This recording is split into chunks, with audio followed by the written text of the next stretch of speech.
নাগরিক যারা তারা কখনোই দেশ থেকে পালানোর চিন্তা করে না। যারা দেশকে ভালোবাসে তারা দেশ ছেড়ে পালায় না। যারা দেশকে ভালোবাসে কানাডা, মালয়েশিয়ায় তারা বেগম পাড়া গড়ে তুলে না। যারা দেশকে ভালোবাসে দেশের টাকা চুরি করে বিদেশে পাচার করে না। যারা দেশকে ভালোবাসে জনগণের ট্যাক্সের টাকায় কিনা অস্ত্র আর গুলি জনগণের বুকে তাক করে না। তারা সবই করেছেন।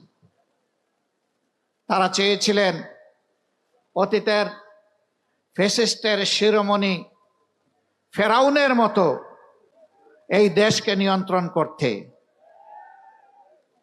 আল্লাহ যেভাবে ফেরাউনদের অতীতে বিদায় দিয়েছেন, এদেশেও ফেসিবাদের ধারক বাহক যারা ছিল তারা অপমানজনকভাবে বিদায় নিয়েছে। এমনকি যাওয়ার সময় নিজের সহকর্মীদেরকেও বলে যেতে পারেনি যে আমি অমুক জায়গায় চলে যাচ্ছি। তারা আক্ষেপ করে বলেছে এমন একটি দল করলাম, নিরাপদে তিনি চলে গেলেন, কিন্তু আমাদের কি হবে তা বলে গেলেন না।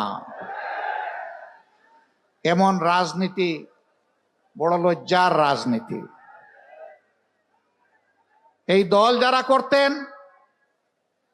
সরকারের ইশারা ইঙ্গিতে যারা মানুষের উপর জুলুম করেছেন, আশা করি তারা এখন বুঝতে পেরেছেন জনগণের বিপক্ষে দাঁড়িয়ে কখনো কেউ পার পায় না।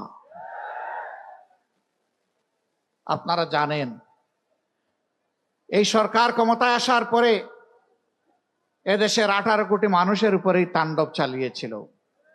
শুরু করেছিল জামাতে ইসলামীকে দিয়ে, তার আগে শুরু করেছিল সেনাবাহিনীকে দিয়ে, শেষ করেছে জামাতে ইসলামীকে দিয়ে।